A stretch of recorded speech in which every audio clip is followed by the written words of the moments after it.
Izin memulai. Bismillahirrahmanirrahim. Assalamualaikum warahmatullahi wabarakatuh. Selamat pagi para pencari ilmu dan salam semangat untuk kita semua. Di era digital seperti saat ini, jarak bukan lagi penghalang untuk kita terus belajar dan berkembang. Melalui webinar ini, mari kita manfaatkan kesempatan ini untuk mencari ilmu dan untuk terus berkembang, menambah wawasan, dan memperluas jaringan. Mari kita mulai. Yang pertama-tama, marilah kita panjatkan segala puji dan syukur kita kehadirat Allah Subhanahu wa Ta'ala yang telah memberikan kita kesehatan, kesempatan, dan semangat sehingga kita dapat berkumpul di acara webinar yang penuh inspiratif ini meskipun secara virtual.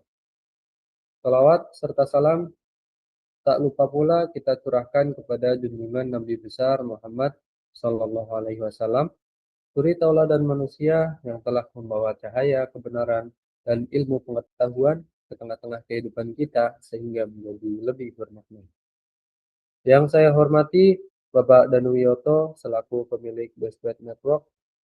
Yang saya hormati pemateri hebat pada sore hari ini serta seluruh peserta luar biasa yang telah meluangkan waktunya untuk ikut pada sesi webinar Ramadan hari ini. Semoga dengan adanya acara yang rutin kita lakukan di setiap harinya pada bulan Ramadan ini, kita dapat mendapatkan inspirasi dan ilmu yang bermanfaat, serta dapat mengisi waktu luang kita untuk hal-hal positif dan produktif. Untuk mempersingkat waktu, izinkan saya untuk memperkenalkan diri. Nama saya Muhammad Afus, saya selaku host webinar pada sore hari ini. Kemudian, izinkan saya untuk membacakan susunan acara pada sore ini. Yang pertama, pembukaan dengan pembacaan doa. Yang kedua, penyampaian materi. Yang ketiga, sesi tanya-jawab. Dan yang terakhir, penutupan dengan pengenalan profil Bestwet Network. Baiklah, tanpa berlama-lama, mari kita buka acara ini dengan pembacaan doa yang akan disampaikan oleh Saudara Rizky Saputra.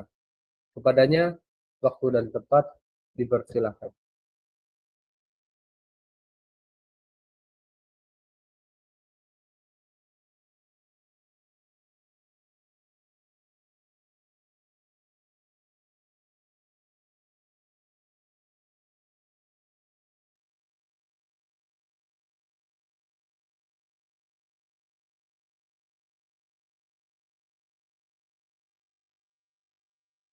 Baiklah, terima kasih kepada host yang telah memberikan saya kesempatan untuk membacakan doa pada sesi webinar sore kali ini. Tanpa lama-lama, mungkin langsung akan saya mulai. Bismillahirrahmanirrahim. Astaghfirullahaladzim allazi la ilaha illa huwal hayyul qayyum wa atubu ilaih. Alhamdulillahi rabbil alamin. Wassalatu wassalamu ala asrafil anbiya'i wa mursalin wal mursalin Sayyidina Muhammadin wa ala alihi wa ashabihi ajma'in. Allahumma salli wa sallim wa barik ala Sayyidina Muhammadin fatihi lima ughliq wal hatimi lima sabaqa wan nasiril haqq bil haqq walhamdulillah siratikal mustaqim. Sallallahu alaihi wa ala alihi wa ashabihi haqqa qadrihi wa miqdarihi lazim. Allahumma inna nas'aluka salamatan fid din wa afiyatan fil jasad wa ziyadatan fil ilm wa barakatan fil rizq wa taubatan qabla al-maut wa rahmatan indal maut wa maghfiratan ba'dal maut. Allahumma ومعاوننا في سكرات الموت ونجاة من النار والعفو عند الحساب. اللهم اجعل جمعنا هذا جمعا مرحوما وتفرقنا من بعده تفرقا معصوما ولا تجعل فينا ولا منا سكيا ولا محروما. Allahumma ya Allah, ya Rahman ya Rahim, Zat yang Maha Pengasih dan Penyayang. Tidak ada kemudahan kecuali yang Engkau buat mudah, juga Engkau jadikan sebuah kesulitan. Jika Engkau kehendaki, pasti akan menjadi mudah. Mudahkanlah segala urusan kami. Semoga Bestpad Network bisa memberikan lebih banyak manfaat bagi seluruh umat. Bisa terus berkarya, tambah maju, tambah sukses, dan jadikan jalan yang sedang kami tempuh ini menjadi jalan yang diberkahi dan dirahmati oleh-Mu. Ya Allah, ringankanlah kami dalam sakaratul maut, selamatkanlah kami dari api neraka, dan berikanlah ampunan saat perhitungan amal. Ya Allah, jadikanlah pertemuan kami ini sebagai pertemuan yang penuh rahmat, dan jadikanlah perpisahan kami setelahnya sebagai perpisahan yang terjaga dari dosa. Janganlah Engkau jadikan di antara kami orang yang celaka ataupun terhalang dari rahmat-Mu. Baiklah, cukup sampai di sini. Saya akan kembalikannya kepada host. Terima kasih. Assalamualaikum warahmatullahi wabarakatuh.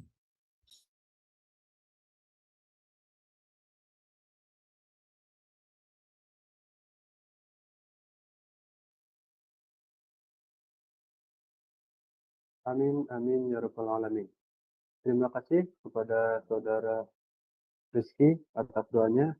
Semoga doa yang telah dipanjatkan menjadi pembuka pintu keberkahan untuk kita semua. Selanjutnya, kita akan masuk ke acara inti, yaitu penyampaian materi yang menarik yang berjudul Vulnerability Assessment and Penetration Testing, menemukan celah sistem dan mengeksploitasinya, yang akan dibawakan oleh Saudara Adelwin Nugroho Liandi. Baik, kepada Saudara Adelwin, waktu dan tempat kami persilahkan.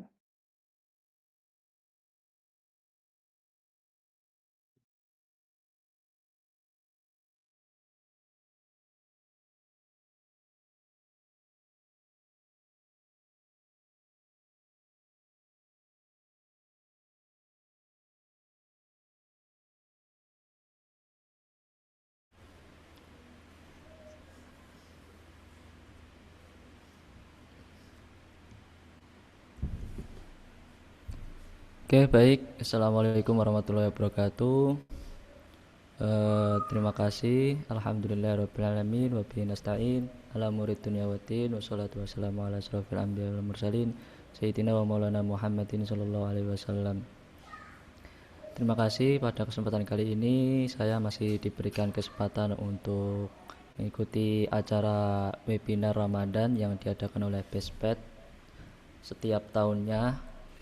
Dan kali ini izinkan saya untuk mendelivery materi terkait security. Lebih tepatnya lagi kita akan nanti belajar mengenai vulnerability assessment dan penetration testing. Kita nanti akan menemukan celah dan mengeksploitasinya. Nah, kita sebelum lanjut izinkan saya perkenalkan diri terlebih dahulu. Nama saya Adelwin Nugroho Liandi, dan untuk alamat domisili saya sekarang berada di Cibodas, Tangerang, Banten. Dan untuk alamat di saya ini tipe ya, maaf. Ini saya aslinya dari Jepara, Jawa Tengah. Dan di bawahnya lagi ada website saya, yaitu website portofolio saya, yang mungkin barangkali teman-teman kalau mau mengenal lebih dalam bisa kunjungi website saya. Oke, kita langsung saja masuk. Oh, ini masih ada lagi ya. Ini ada beberapa sertifikasi yang pernah saya raih, yaitu ada Red Team, dari Red Team. Ini juga tentang security ya. terus ada MTCNA dan ada CompTIA, pernah mengikuti training CompTIA, dan ada dari Security Scorecard, dan juga ada dari OMADA dan Red Team lagi. Nah, oke, lanjut. Dan ini pengalaman training saya, pengalaman project saya. Nah, untuk pengalaman saya ini terbagi menjadi dua, yaitu training dan implement. Dari mulai training dulu, jadi saya pernah mentraining sebagai co-trainer ya di Multimatic, yaitu salah satu training center yang berada di Jakarta. Dan pada saat itu mendelivery materi mengenai Aruba. Nah, Aruba ACA, Network Campus Access. Dan di situ di Multimatic saya diberi kesempatan untuk mentraining selama 3 hari. Nah, tiga sesi gitu. Satu sesinya 5 hari waktu itu. Oke, dan ini juga pernah ngajar ya di Universitas Subang untuk mendelivery materi switching atau switch layer 2 itu ya. Terus untuk project implement saya itu pernah yang pertama kali dulu itu di Mabes Polri, teman-teman. Nah, terus ada yang dari PT Telkomsel, yaitu migration project migration network ke SRv6 gitu. SRv6. Terus yang terakhir ada Bawaslu. Sebenarnya masih ada banyak lagi, tetapi tidak mungkin saya memasukkannya semuanya di sini. Dan kita lanjut saja. Oke, ini adalah list topiknya yang saya akan bahas nanti. Yang pertama itu adalah Introduction to VAPT atau Vulnerability Assessment Penetration Testing. Nah, kita nanti akan bahas apa itu VAPT. Terus yang kedua nanti ada flow sebagai seorang pentesting, atau VAPT itu flow-nya bagaimana gitu ya. Nah, terus yang ketiga nanti ada lab penetration testing juga ya.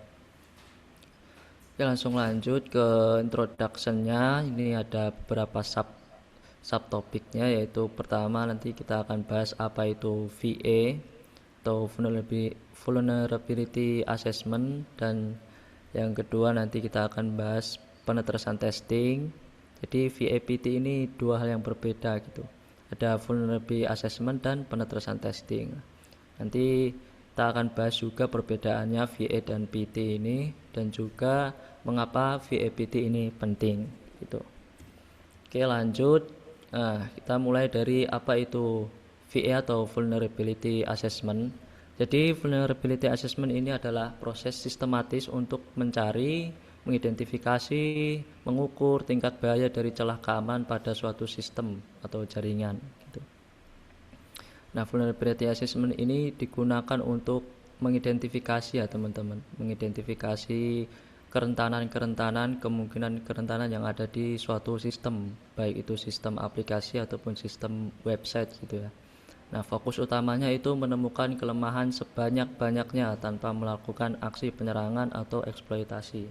Jadi vulnerability assessment itu cuma menemukan kelemahan gitu ya, bukan langsung dieksploitasi atau diserang. Cuma menemukan mengidentifikasi apa saja kerentanan yang ada gitu, apa saja kelemahan yang ada pada suatu sistem. Nah, seperti itu. Dan hasil akhirnya atau outputnya nanti akan dibuat daftar kerentanan inventory yang berisi rincian celah keamanan beserta rekomendasi perbaikannya. Nanti hasil akhirnya atau outputnya itu di list semua apa saja vulnerability yang sudah didapatkan di suatu sistem gitu. Terus vulnerability-nya itu juga dicantumkan bagaimana untuk memperbaikinya atau merekomendasi perbaikannya itu seperti apa gitu dari vulnerability yang sudah ditemukan atau kerentanan yang sudah ditemukan. Oke, kita lanjut ke penetration testing. Nah, penetration testing ini adalah proses melakukan uji coba serangan langsung ke sistem atau jaringan untuk melihat seberapa kuat pertahanan yang ada gitu.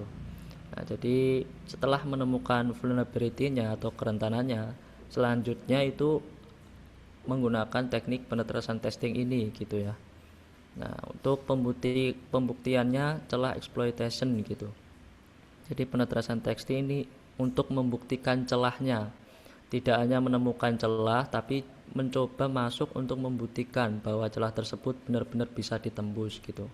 Nah, jadi dari langkah awal tadi VA atau vulnerability assessment itu menemukan celahnya. Nah, untuk penetrasan testing ini mencoba untuk membuktikan apakah bisa ditembus apa tidak gitu. Nah, untuk hasil akhirnya atau outputnya nanti akan berbentuk laporan detail mengenai bagaimana sistem berhasil ditembus disertai bukti otentik atau POC-nya atau proof of concept-nya gitu. Nanti diperlihatkan ya. Apa itu? Bukti kalau memang benar-benar celahnya atau vulnerability-nya bisa ditembus. Itu nanti dibuktikan dengan cara di screenshot ataupun apa, intinya ketika sudah bisa ditembus itu harus ada buktinya gitu ya teman-teman. Oke, lanjut ke perbedaan ya. Perbedaan VA dan PT atau vulnerability assessment dan penetrasan testing. Oke, dari segi aspek mulai dari tujuannya. Nah, kalau untuk tujuan VA ini mencari celah ya. Celah keamanan sebanyak mungkin tetapi tidak dieksploitasi ataupun tidak diserang tadi ya. Seperti yang sudah saya jelaskan. Terus yang untuk penetrasan testing ini membuktikan dampak nyata dari celah tersebut gitu. Jadi kan udah menemukan celahnya dari VA tadi. Nah, PT ini atau penetrasan testing ini untuk membuktikan gitu. Nah, fokusnya itu luas kalau vulnerability assessment. Jadi misal yang menjadi target itu adalah network infrastruktur, itu kan yang dicari kelemahannya bukan hanya satu saja gitu kan. Jadi yang dicari pastinya satu networknya atau satu segmennya gitu. Apakah yang ada kelemahannya atau kerentanannya itu hanya di satu IP ataupun di beberapa IP saja gitu. Itu kalau di network kalau targetnya network infrastruktur ya. Kalau misal di website itu berarti ya, kalau misal di website banyak ya untuk vulnerability-nya, ada SQL injection, ada XSS, ada broken authentication, itu banyak. Nah, ini jadi vulnerability assessment itu mencari secara keseluruhan gitu, dari sistemnya itu ada kelemahan apa aja sih. Nah, seperti itu. Nah, kalau penetrasan testing ini lebih ke spesifik ya, fokus pada titik lemah sampai tembus. Jadi misal di suatu website gitu ada kelemahan, kerentanan, itu PT atau penetrasan testing ini itu fokus pada kelemahan tersebut gitu. Misal SQL injection gitu kan. Nah, jadi penetrasan testing ya fokus ke SQL injection itu sampai bisa ditembus. Nah, seperti itu. Itu perbedaan aspek dari vulnerability assessment dan penetrasan testing. Lanjut ke aspek selanjutnya yaitu metode. Jadi metodenya ini dominan menggunakan alat otomatis ya. Kalau vulnerability assessment biasanya menggunakan tools gitu. Kalau menggunakan vulnerability assessment saat melakukan langkah vulnerability assessment ini seringnya menggunakan tools otomatis. Banyak ya tersebaran di internet, bisa menggunakan Shodan atau bisa menggunakan Nmap, juga itu menggunakan tools ya modelnya. Dan kalau untuk penetrasan testing ini lebih dominan ya dilakukan secara manual atau dilakukan oleh manusianya sendiri gitu. Tetapi ya juga ada beberapa yang menggunakan tools, tapi lebih dominannya gitu. Dominannya itu lebih ke manual atau dilakukan secara ya manual, itu tadi dilakukan oleh manusianya gitu, bukan menggunakan tools atau automation gitu. Nah, untuk hasilnya itu dari vulnerability assessment itu ya daftar kerentanannya tadi, list kerentanan atau list kelemahan yang sudah ditemukan, seperti itu. Itu untuk outputnya atau hasilnya. Kalau untuk penetration testing, hasilnya atau outputnya itu bukti kalau bisa ditembus sistemnya. Nah, seperti itu perbedaan VA dan PT. Oke, kita lanjut. Mengapa VA PT ini penting? Nah, VA PT ini salah satunya dianggap penting itu karena dia digunakan untuk memitigasi risiko dan identifikasi dan memitigasi risiko.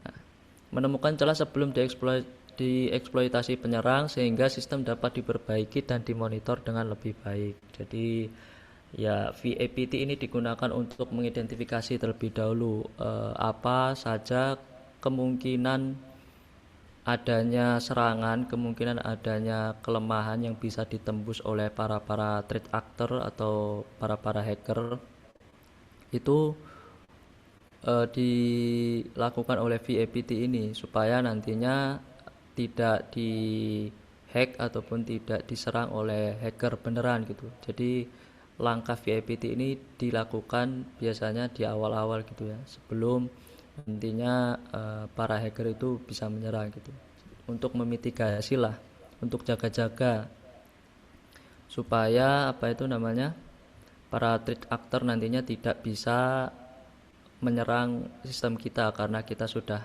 menggunakan teknik VAPT ini, udah mementes sendiri gitu kan. Nah, terus yang kedua itu kepercayaan pelanggan atau trust ya teman-teman.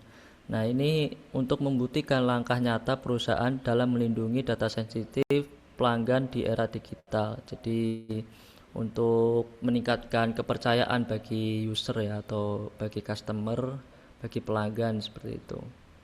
Supaya kalau semisal websitenya sudah di VAPT kan pasti akan meningkatkan kepercayaan oleh pelanggan gitu kan. Nah, untuk langkah VAPT ini biasanya dilakukan di perusahaan itu dari tim internalnya sih. Kalau nggak ada tim cybernya di perusahaan tersebut itu biasanya melakukan yang namanya bug bounty teman-teman. Kalau teman-teman tahu ya, di bug bounty itu dia mengadakan sayembara untuk bisa ibaratnya mengadakan sayembara apakah ada yang bisa untuk menyerang website saya. Nah, seperti itu. Menyerang sistem saya. Nah, itu termasuk dari langkah VAPT gitu ya. Nah, terus yang ketiga ini keputusan regulasi atau compliance. Dia memenuhi standar keamanan industri seperti perbankan atau kesehatan dan kewajiban lapor ke badan pengawas seperti BSSN. Jadi ada juga yang namanya ISO 2701 kalau nggak salah ya. Nah, jadi di perusahaan-perusahaan kalau ingin benar-benar aman itu bisa menggunakan aturan-aturan yang sudah ditentukan di ISO 2701 dan untuk undang-undangnya pun juga ada, tapi saya lupa ya untuk undang-undangnya apa, nanti bisa dicari sendiri ya teman-teman. Oke, terus untuk yang terakhir, mengapa VAPT ini penting, yaitu untuk efisiensi atau proteksi finansial. Nah, mencegah kerugian besar akibat pemulihan data, gangguan operasional, dan rusaknya reputasi pasca serangan. Nah, ini untuk balik lagi ya, untuk memitigasi di awal supaya nanti para threat actor atau para hacker itu tidak bisa ngehack ya. Nantinya repot juga kalau misal tidak ada VAPT, ini bisa jadi nanti sistem kita itu dihack sama orang-orang yang jahat gitu kan, bisa ditanam ransomware seperti kasus-kasus yang pernah terjadi di belakangan ini kan.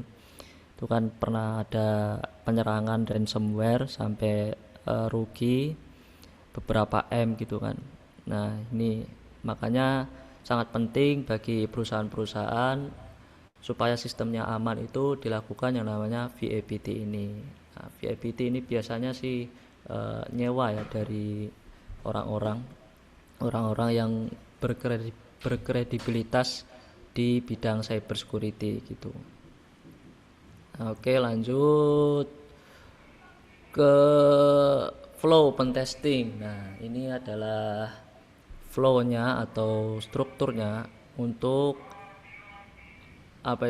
untuk melakukan penetration testing gitu ya. Nah,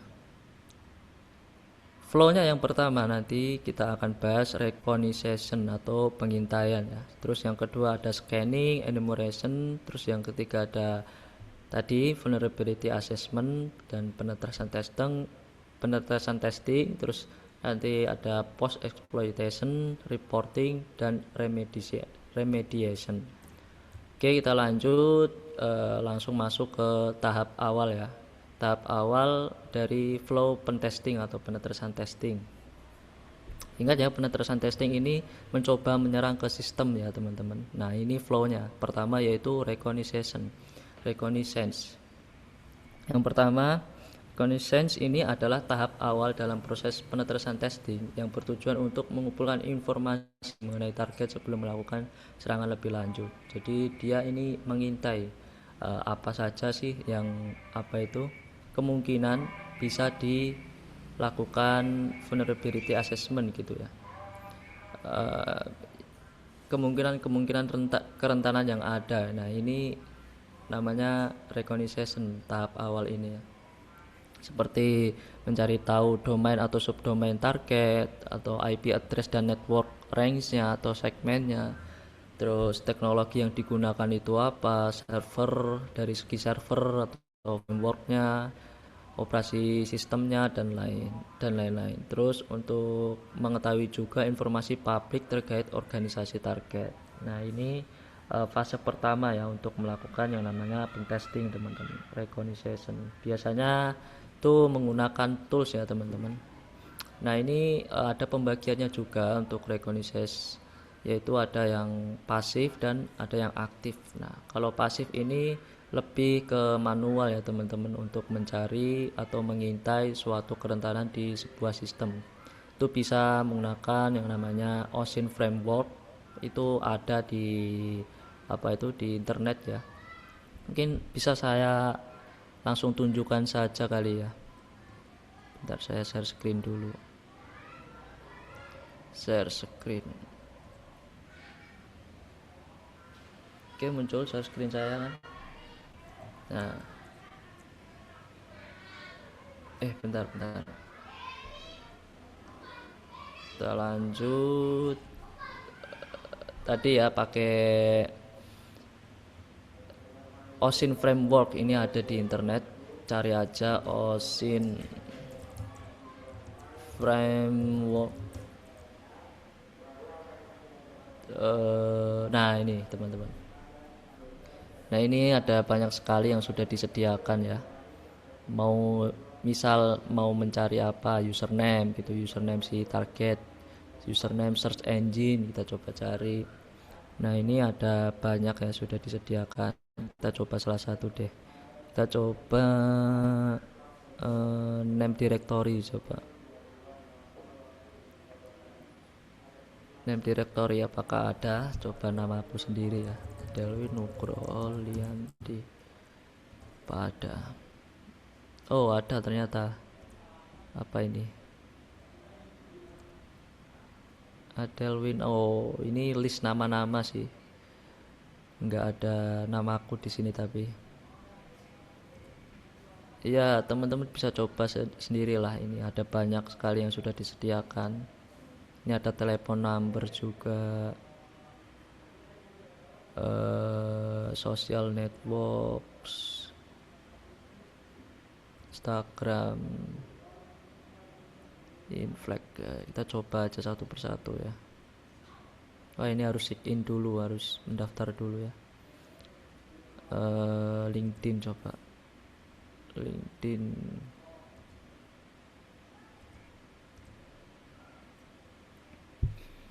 Oh, ini pakai tools. Ini dijalani di terminal Linux sih biasanya kalau ini. Oke, intinya itu ya teman-teman bisa menggunakan ini OSINT framework ini untuk yang namanya untuk melakukan recognition atau pengintaian itu ya teman-teman. Intinya recognition ini adalah teknik yang digunakan untuk mengintai apa saja kerentanan yang kemungkinan ada yang bisa yang bisa dieksploitasi nantinya. Nah, seperti itu. Oke, lanjut ke tahap kedua yaitu scanning atau enumeration. Scanning dan enumeration. Jadi scanning dan enumeration ini adalah tahap dalam tahap yang bertujuan untuk mengidentifikasi host aktif, port terbuka, serta service yang berjalan pada sistem target. Nah, ini tujuannya untuk menemukan host yang aktif, terus mengidentifikasi port yang terbuka, mengetahui service dan versi aplikasinya, dan juga mengumpulkan informasi tambahan dari sistem target. Nah, ini untuk scanning. Biasanya ini menggunakan tools ya teman-teman untuk nge-scan. Bisa menggunakan yang namanya Nmap, kalau teman-teman tahu ya. Nmap itu digunakan untuk scan. Bisa scan network atau scan IP, apakah IP tersebut itu ada kerentanan-kerentanan, itu bisa menggunakan Nmap. Dan ada banyak tools-tools sebenarnya, tidak hanya Nmap saja, bisa cari saja di internet. Nah, biasanya kebanyakan itu dijalankan toolsnya di Linux ya teman-teman. Jadi tahap recon ini kalau menggunakan tools sebaiknya memang harus menginstal Linux dulu ya teman-teman untuk bisa menjalankan tools-tools yang ada. Tapi tidak harus pakai Linux sih, juga bisa ada platform yang digunakan untuk scanning, tapi dia tidak dilakukan di terminal Linux. Ada juga gitu, ada yang kalau nggak salah Shodan itu juga bisa digunakan. Coba di sini saya perlihatkan saja. Shodan.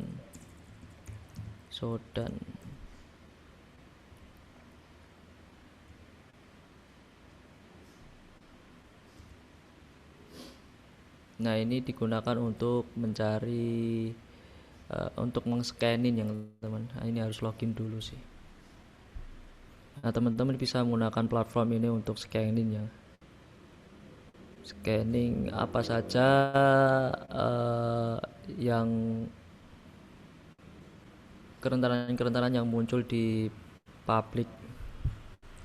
Misal ini kita scan website saya sendiri ya. Nah, di sini tidak ada, berarti tidak ada kerentanan gitu ya.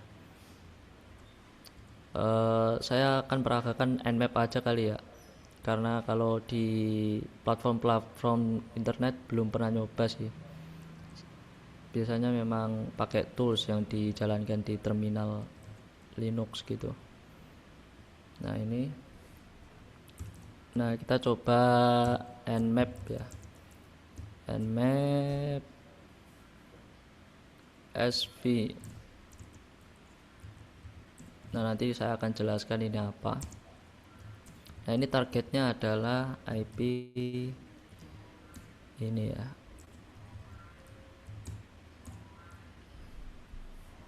Targetnya adalah IP 192.168.40.1.128. Ini sebenarnya IP metasploitable ya, yang sudah saya deploy. Jadi kalau teman-teman belum tahu apa itu metasploitable itu aplikasi software, bukan software, target yang digunakan, yang dirancang khusus untuk banyak kerentanan ya, buat latihan buat latihan pentesting gitu memang. Nah, ini banyak sekali ya, ada port-port yang terbuka, terus kita bisa lihat service versionnya. Nah, ini kan FTP servicenya, port 21 servicenya FTP, terus versionnya ini VSTPD 234 dan lain-lain. Nah, ini bisa menggunakan Nmap gitu untuk proses scanning. Oke, kita balik lagi ke PPT ya, kita balik lagi ke slide. Oke, lanjut ke vulnerability assessment. Nah, ini tadi yang sudah saya jelaskan. Jadi ya, vulnerability assessment ini untuk mengidentifikasi tadi ya, mengidentifikasi apakah ada kerentanan di suatu sistem atau jaringan ataupun aplikasi. Tujuannya untuk mengetahui potensi celah keamanan yang dapat dimanfaatkan oleh attacker ataupun hacker. Nah, juga nanti kita bisa mengetahui di saat vulnerability assessment ini apakah tingkat keparahan dari kerentanannya itu sedang, medium, high ataupun kritikal. Nah, kalau sedang atau low itu kerentanannya dampaknya itu kecil, biasanya sulit dieksploitasi. Nah, kalau medium ini dia memiliki dampak sedang dan dapat dimanfaatkan dalam kondisi tertentu. Nah, terus kalau high itu dampaknya besar, dapat memberikan akses signifikan ke sistem. Nah, kalau kritikal ini yang paling berbahaya, dapat menyebabkan kompromi penuh pada sistem, bisa nanti mendapatkan aksesnya dari sistem tersebut, itu termasuk ke kritikal gitu ya. Oke, lanjut lagi ke penetrasan testing. Ini tadi ya sudah saya jelaskan, itu nanti ketika sudah menemukan vulnerability-nya atau kerentanannya, tinggal di penetrasan testing, dites atau disimulasikan bagaimana nanti ketika hacker itu menyerang sistemnya gitu, bagaimana dilakukan secara nyata seperti yang attacker lakukan gitu kan. Tujuannya itu untuk mengetahui seberapa jauh vulnerability tersebut dapat dimanfaatkan oleh attacker. Nah, seperti itu. Oke, lanjut lagi ke post exploitation. Nah, post exploitation ini adalah tahap setelah attacker atau pentester berhasil mendapatkan akses ke sistem target. Nah, pada tahap ini dilakukan aktivitas untuk mengumpulkan informasi lebih lanjut, memahami dampak dari akses yang telah diperoleh. Nah, tujuan post exploitation ini mengumpulkan informasi sistem. Nah, ini mendapatkan kredensial dari data sensitif dan untuk mengetahui akses yang dimiliki dalam sistem, menilai dampak keamanan terhadap organisasi. Nah, ini nanti juga saya akan peragakan ya seperti apa menggunakan teknik SQL injection, nanti akan ada di akhir lab, di lab akhir. Oke, lanjut ke ini real case yang pernah saya alami, yaitu post exploitation di sebuah website pertanian teman-teman. Nah, ini saya sudah berhasil masuk ke dashboard admin, dashboard dari sistem websitenya. Jadi saya bisa masuk ya sebagai administrator, sebagai super admin. Dalamnya ya saya bisa melihat banyak data gitu ya. Bisa mengedit, bisa mengacak-ngacak kalau misalkan ada niat jahat gitu kan. Nah, seperti itu. Nah, selanjutnya reporting atau remediation. Jadi tahap akhir untuk proses pentesting atau VAPT ini pastinya adalah reporting teman-teman. Nah, reporting ini untuk melaporkan ya atau mendokumentasikan hasil temuan-temuan yang sudah dilakukan gitu. Laporan ini berisi mengenai vulnerability atau kerentanan yang ditemukan, tingkat keparahannya seperti apa, serta rekomendasi perbaikan untuk meningkatkan keamanan sistem. Jadi yang perlu dicantumkan yaitu ya tadi vulnerability-nya, terus tingkat keparahannya, terus rekomendasi perbaikannya seperti apa. Nah, seperti itu. Nah, ini di antara lain isi laporan penetrasan testing itu mulai dari ringkasan hasil pengujian, terus yang kedua daftar vulnerability yang ditemukan, terus tingkat keparahannya ini apakah low atau medium atau high atau critical, terus juga bukti eksploitasinya juga nanti dibuktikan dengan mencantumkan screenshot ataupun apa gitu. Terus juga yang terakhir lebih baik lagi kalau dicantumkan bagaimana perbaikannya seperti apa, rekomendasi perbaikannya seperti apa. Tapi nggak wajib kalau rekomendasi perbaikan ini ya. Jadi seorang pentester itu yang penting bisa mengeksploitasi melaporkan cukup sampai eksploitasinya seperti apa gitu. Nah, oke. Tapi lebih bagus lagi lah kalau kita merekomendasikan perbaikannya seperti apa. Nah, ini contoh saya dalam reporting.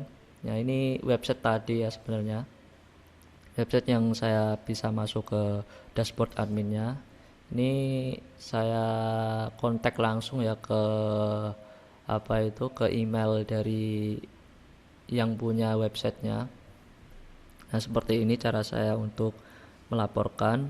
Di sini saya memperlihatkan URL yang apa itu URL yang bisa di attack ataupun bisa di eksploitasi itu di bagian mananya, terus parameternya, terus metodenya juga saya sebutkan, dan detail teknisnya, terus buktinya, ini buktinya saya cantumkan ya, foto tadi, dan ada rekomendasi penanganannya juga. Nah, seperti itu. Oke, kita lanjut lagi ke topik ketiga, yaitu attack surface atau lab testing. Nah, jadi attack surface ini itu target yang bisa dipentes gitu. Jadi ada beberapa target yang bisa dipentes. Yang pertama itu network infrastruktur, yang kedua web application, dan yang ketiga human. Sebenarnya masih ada satu lagi yaitu application ya, tapi saya belum belajar sejauh itu ya. Jadi nanti kita akan nge-lab ya, bagaimana kita mencari VAPT dalam network infrastruktur, web application, dan juga human atau manusia.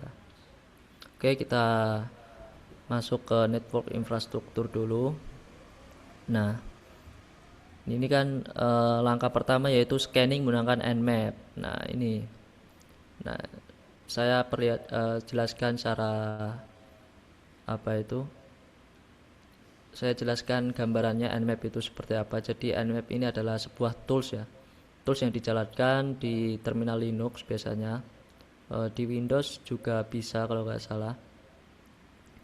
Dan tools ini open source gitu ya teman-teman, bisa digunakan untuk siapa saja tanpa adanya pembayaran gitu untuk menggunakan tools ini. Dan ini digunakan untuk network discovery dan port scanning guna mengetahui host aktif, port terbuka, serta service yang berjalan pada target gitu dalam proses vulnerability assessment penetration testing. Nah, seperti yang saya perlihatkan tadi ya teman-teman, Nmap. Jadi kita tinggal melakukan mengetik komennya yaitu Nmap, IP-nya berapa atau targetnya berapa gitu. Nah, terus ini ada kode-kodenya ya, strip SS, ini stealth scan, ini dia tidak melakukan yang namanya three-way handshake yang ada di prosesi TCP ya kalau teman-teman tahu. Terus yang ketiga ini ada mendeteksi versi service yaitu menggunakan strip SV ya. Nah, strip SV ini akronim dari service version. Nah, nanti kan teman-teman tahu ya versinya itu apa, versinya berapa, servisnya itu servis apa. Servisnya bisa FTP, HTTP ataupun yang lain-lain gitu.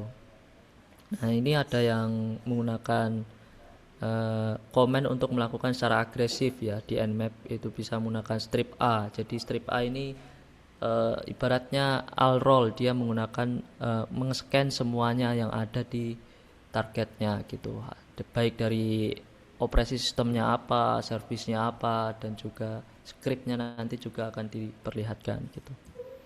Oke, lanjut ke exploitation dengan metasploit. Nah,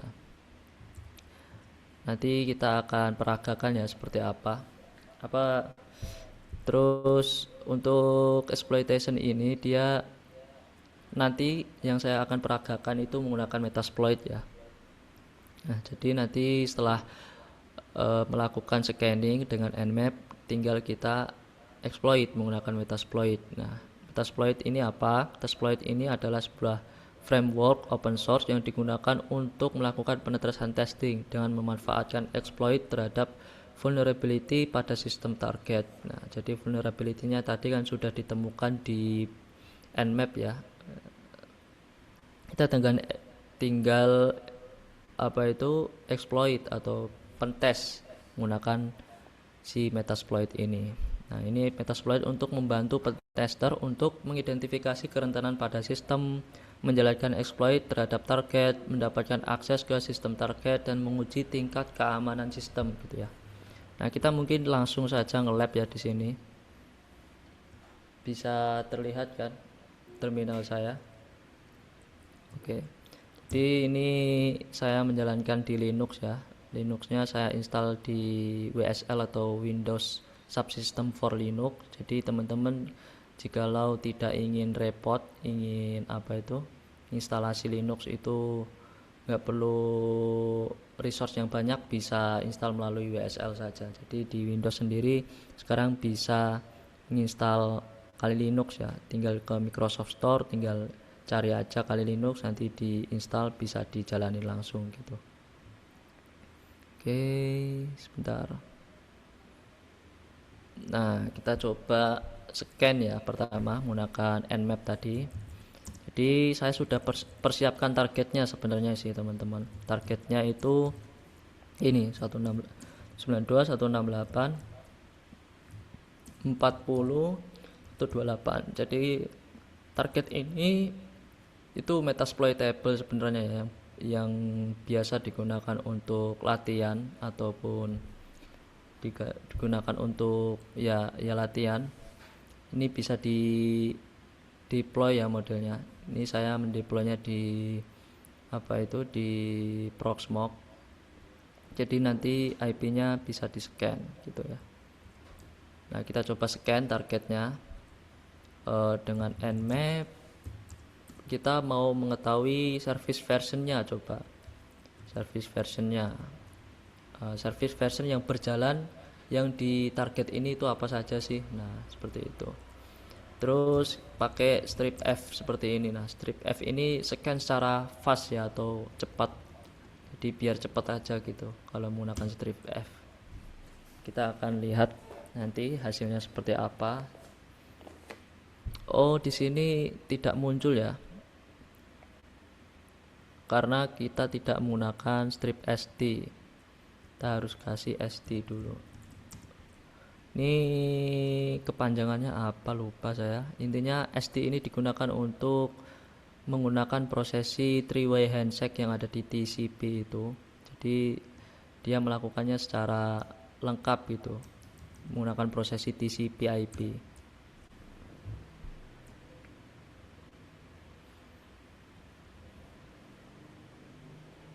Oke, kita tunggu ya proses scanningnya.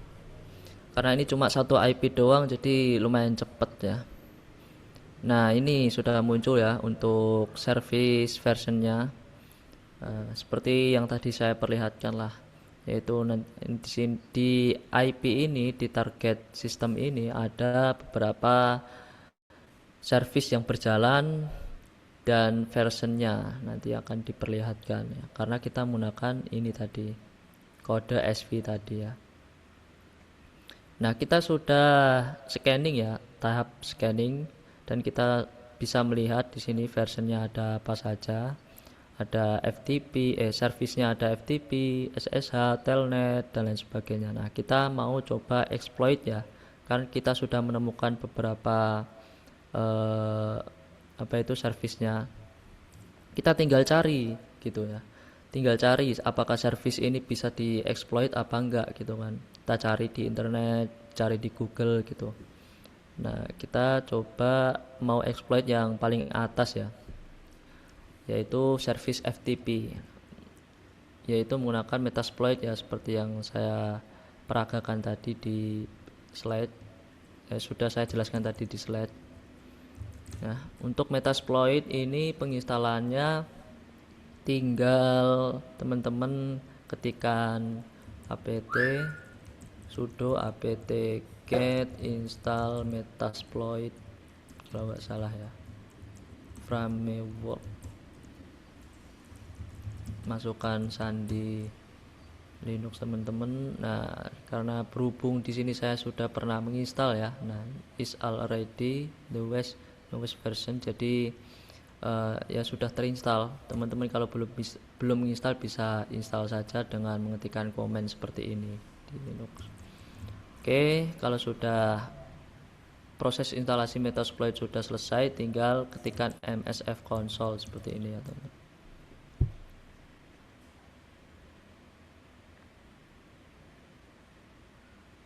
Kita tunggu.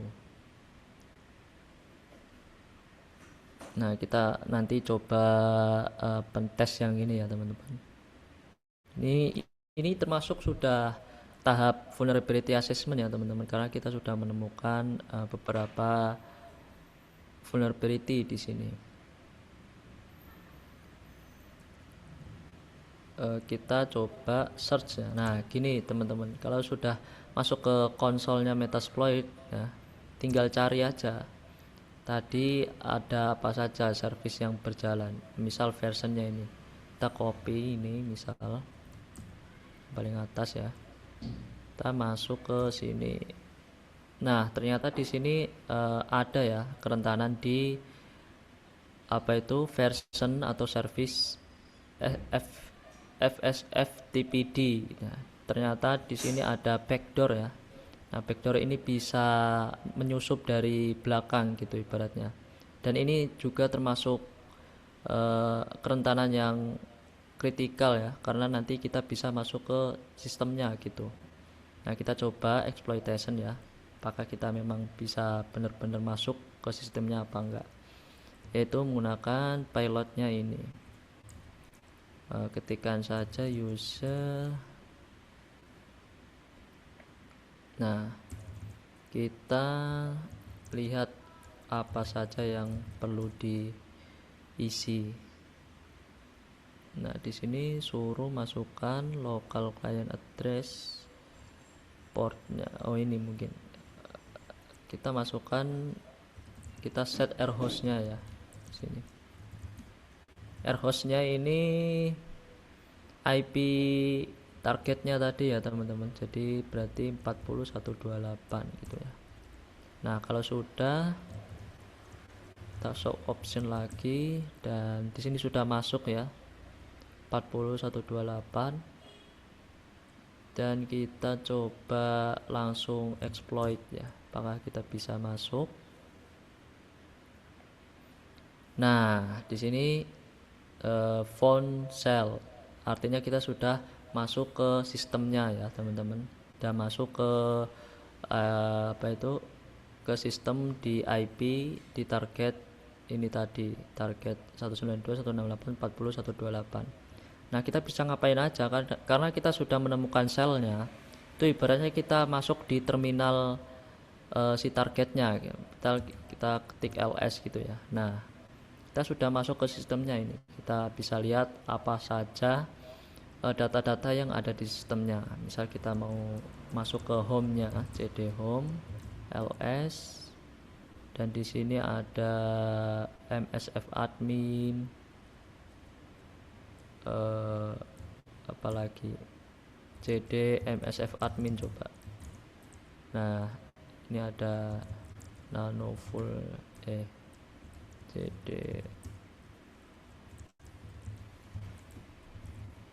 ls. Nah intinya kita sudah bisa masuk ke sistemnya lah teman-teman. Nah inilah tahap penterusan testing, membuktikan apakah bisa di exploit atau bisa ditembus dari celah yang sudah ditemukan tadi gitu ya teman-teman. Dan ini terbukti bisa masuk dari celah ini tadi VSFTPD versi 234 gitu. Nah ini masih banyak lagi, teman-teman bisa coba sendiri satu persatu. Apakah ada misal telnet ini, apakah ada kerentanannya. Ini kita Ctrl C dulu ya. Nah kita cari aja search misal telnet tadi. Nah telnet ini banyak sekali malahan kerentanan yang bisa dieksploitasi. Terus apalagi misal kita coba Pro FTPD, kita search di sini. Nah ini juga banyak ya bisa masuk. Apakah ada backdoor juga di sini? Oh, nah di sini ada backdoor juga ternyata. Kita coba ya. Kita tinggal use, masukkan payloadnya, kita show option lagi, dan kita masukkan error hostnya ya, host dari targetnya tadi. Set error host 192.168.40.128, karena targetnya 128 tadi, kita langsung run coba. Kenapa ini exploit? Kita show option lagi deh.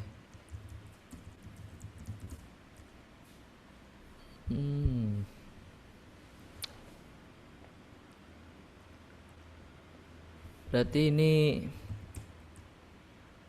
exploit completed but no session was created. Oh,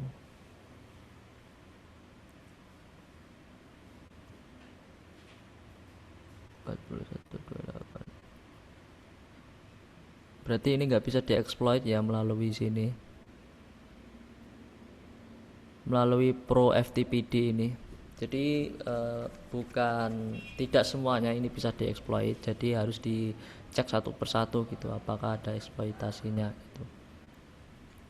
Nah, ngeceknya bisa di Metasploit tadi gitu.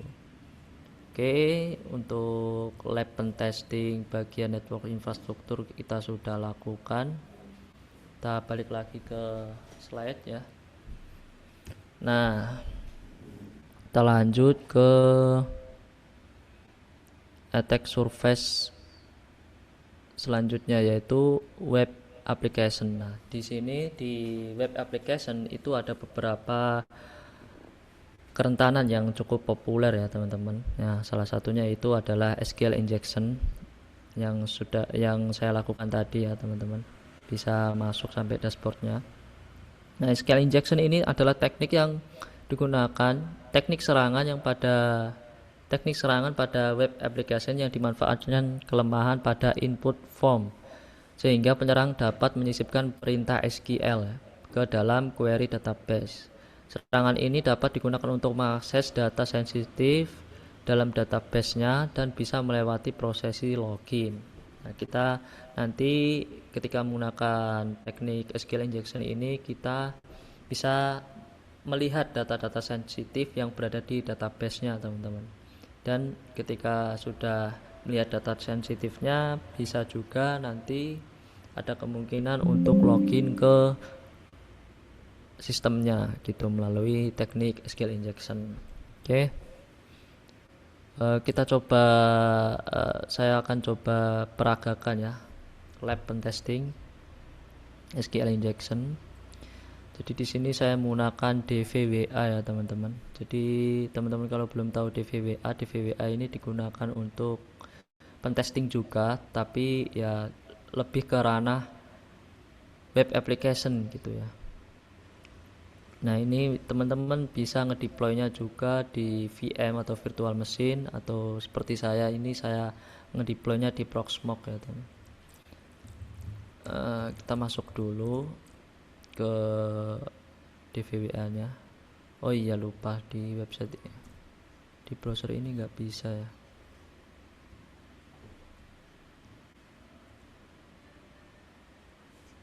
Bentar, kita coba di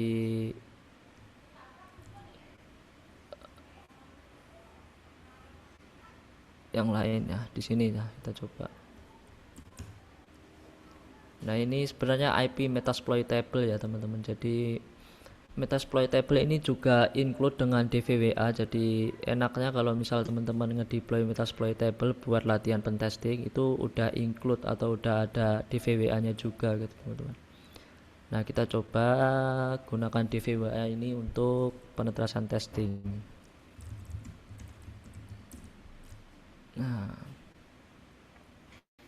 Nah, kita akan memperagakan atau nge-lab SQL injection ya teman-teman. Jadi kita akan coba di sini.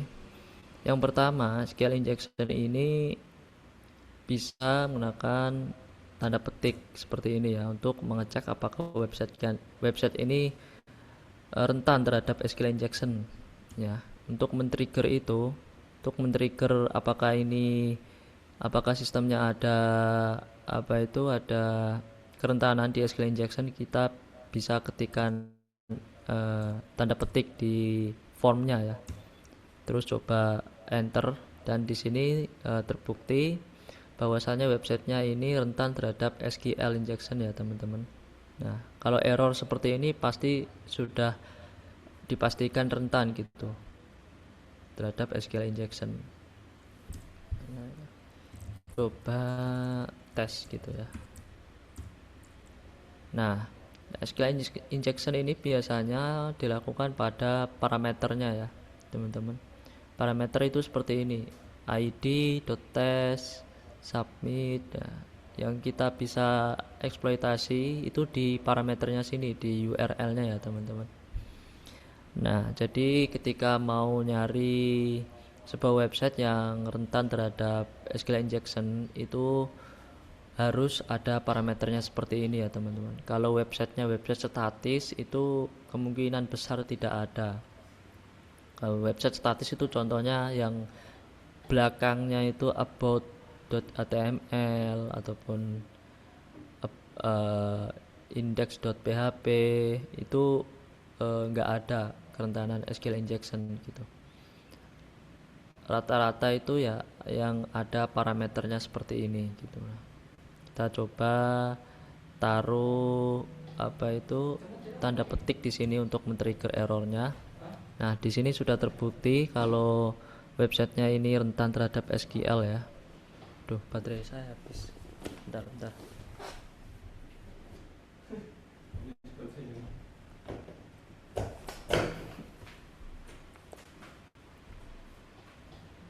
Oke, lanjut lagi, maaf. Jadi baterai saya hampir habis. Nah, ini sudah terbukti bahwa website ini rentan ya teman-teman terhadap SQL. Nah, gimana caranya mengeksploitasinya lebih lanjut? Yaitu teman-teman bisa dengan seperti ini. Nah, kalau dikasih seperti ini tadi normal, websitenya kembali lagi, berarti ini sudah pasti webnya rentan gitu ya. Nah, kita coba lagi langkah selanjutnya yaitu menggunakan order by. Jadi order by ini adalah query SQL yang untuk mencari kolom-kolomnya itu ada berapa gitu ya. Jadi kita akan mencari kolom dari database-nya itu berapa gitu. Kolom dari database-nya. Nah, kita menebak-nebak di sini. Coba kita 5. Nah, di sini ketika kita mengetikkan 5 dan tulisannya unknown kolom 5 ini berarti kolomnya tidak nyampe 5 teman-teman. Berarti kita coba lebih rendah lagi, misal 4. Nah, 4 di sini belum ada kolomnya. 3 di sini enggak ada. Kita coba ke 2. Nah, 2. Ketika kita mengetikkan 2 di sini, websitenya kembali normal. Berarti kolomnya di database website ini itu mempunyai 2 kolom gitu. Nah, kita bisa lihat ya kolomnya. Langkah selanjutnya yaitu menggunakan, kita mau memperlihatkan angka emasnya ya teman-teman. Union select seperti ini. Karena ini tadi ada 2, berarti kita masukkan 2 seperti ini. Nah, di sini muncul ya angka emasnya ada 1 dan 2. Jadi angka emas ini maksudnya gimana? Angka emas ini ibaratnya emas di sebuah kamar gitu ya. Kita kan tadi nyari kolomnya ada berapa. Nah, analoginya itu ibaratnya kita nyari di sebuah rumah kamarnya itu ada berapa. Nah, setelah kita menemukan kamarnya ada berapa, atau setelah kita mengetahui kamarnya ada berapa, kita nyari kamar-kamar itu ada emasnya atau enggak gitu lah. Dengan cara query seperti ini, union select seperti ini teman-teman. Nah, ketika sudah muncul angka emasnya 1, 2, dan di sini kebetulan muncul semua ya di kamarnya, baik kamar 1 dan kamar kedua. Nah, gimana selanjutnya? Kita bisa melihat database-nya teman-teman. Kita ketikkan di bagian angka emasnya, misal di 1 ya, ketikkan query database seperti ini, dan kita bisa melihat dia menggunakan nama database-nya DVWA. Nah, seperti itu. Nah, gimana kita bisa melihat database semuanya yang ada di dalam website ini? Kita bisa menggunakan query lagi ya. Tekniknya yaitu ya menggunakan query teman-teman, SQL injection itu. kita bisa ketikkan seperti ini, bisa tirukan aja ini, select group concat, tabel name,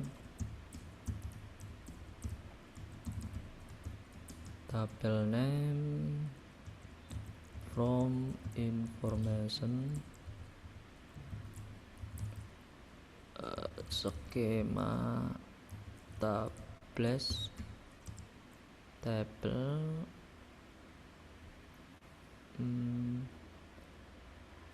where, tabel, skema, database. Nah, ini query untuk bisa memperlihatkan apa saja gitu tabel yang ada di database-nya. Nah, ternyata tabel yang ada di tabel. Oke, kita lanjut ya teman-teman. Mohon maaf tadi baterai saya tiba-tiba ngedrop ya, mati. Oke, kita masuk ke DVWA lagi. Udah kelihatan ya? Udah kelihatan belum? Nah, oke, kita lanjut. Bentar. Nah, di sini tadi sudah dilakukan injection query-nya di sini ya tadi, dan memang muncul tabelnya, dan kebetulan di sini websitenya di database-nya itu hanya mempunyai 2 tabel teman-teman, yaitu questbook dan user. Nah, biasanya si attacker ini dia akan nyari yang namanya data-data sensitifnya. Nah, biasanya data-data sensitif ya di user gitu ya. Kita coba dump lagi. Nah, jadi struktur database itu pertama tabel ya teman-teman. Nah, di dalam tabel ini nanti akan ada kolom-kolomnya. Nah, kita mau melihat kolom-kolomnya yang ada di tabel user gitu ya. Kita manipulasi lagi di bagian query-nya teman-teman. Nah, kita ubah kolom name, for information. Di sini kita ubah kolom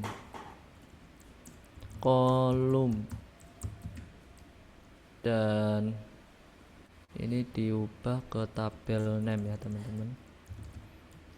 Tabelnya tadi apa, kasih tanda petik seperti ini, tabel user pakai S ya. Nah, disesuaikan ya karena kita mau melihat melihat kolom yang ada di sini. Kita enter dan kita bisa melihat ya, ini adalah hasil dari kolom-kolom berada di tabel user tadi gitu ya. Nah, di dalamnya ini ada user ID, ada first name, last name, dan juga ada user password. Nah, biasanya sih para attacker ini dia pengen ngelihat kredensial ya, yang pastinya yaitu username dan passwordnya gitu teman-teman. Nah, karena kita mau melihat user dan passwordnya, kita injeksi lagi di query-nya ya.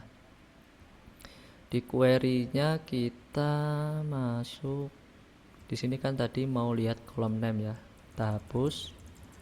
Kita sesuaiin ya di sini user dan password. Nah, seperti ini. Dan ini kita hapus saja fromnya sampai sini, from users. Nah, di sini bisa terlihat ya. Oh ini nyambung ya username sama passwordnya, karena kita nggak pakai harus pakai titik 2 gini teman-teman. Oh, kalau di sini error biasanya harus di enskripsi dulu ya titik 2-nya teman-teman. Pakai apa itu hex. Di enskripsi pakai X. Jadi 0x 3A kalau nggak salah ya. Nah, ya tuh. Jadi ada sekatnya gitu, biar kita tidak salah nantinya. Nah, jadi berarti usernya ini ada admin dan ini passwordnya gitu. Nah, ini kan sampai sini biar kita bisa terstruktur ke bawah, ini kan ke sini semua ya, ke pinggir malahan ke kanan. Kita tambahkan biar rapi aja, kita kasih separator apa ya, coba saya lihat catatan dulu. Oh, ini kode hex lagi. Nah ini lebih teratur ya, maksudnya nggak kayak tadi ke samping ke bawah. Nah, di sini kita bisa melihat ya kredensial. Nah, jadi ya ini apa itu teknik SQL injection ini bisa sampai ngedam database, bisa sampai tahu kredensial yang ada di dalamnya. Nah, kita coba bayangkan ya, kalau misal websitenya itu website yang gede gitu kan, misal website e-commerce gitu kan, bisa ngelihat username, password si user gitu kan, apalagi si user tersebut itu misal mempunyai saldo yang banyak gitu kan, bisa jadi yang mempunyai niat jahat bisa menguras saldonya gitu. Nah, ini bahayanya SQL injection gitu. Bahayanya kalau sistem mempunyai kerentanan SQL injection. Nah, di sini bisa dilihat ya kredensialnya. Ini ada admin dan di sini passwordnya sebenarnya bukan password aslinya, teman-teman. Passwordnya ini terenskripsi. Nah, kita harus cari tahu enskripsinya ini enskripsi model apa gitu, teman-teman. Apakah jadi ada beberapa model enskripsi ya, kalau teman-teman tahu. Ada yang MD5, ada base64. Nah, kita coba cari aja.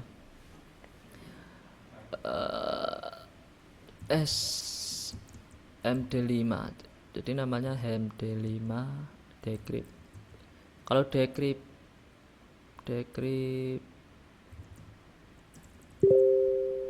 RPT. Nah, kita coba pakai website ini. Kita coba cari tool saja yang bisa ngedekripsi dari enskripsi ini ya, teman-teman. Karena kita kan nggak bisa memasukkan login dengan menggunakan enskripsi ini. Kita coba aja ya, teman-teman, di sini. Kita coba logout ya. Kita tulis dulu, kita catat dulu ini. Kita catat semua deh. Kita catat di sini ya. Kita logout dulu. Nah, kita coba misal yang ini, passwordnya ini kita coba ya, dan hasilnya login failed, teman-teman, karena ini passwordnya transkripsi, bukan password aslinya. Kita harus deskripsi gitu, harus decrypt password yang transkripsi tersebut. Nah, decryptnya bisa menggunakan tools yang bertebaran di internet, bisa cari aja. Kita tinggal cari tahu dulu enskripsinya ini menggunakan enskripsinya ini menggunakan jenis apa gitu. Nah, karena saya sudah mengetahui kalau si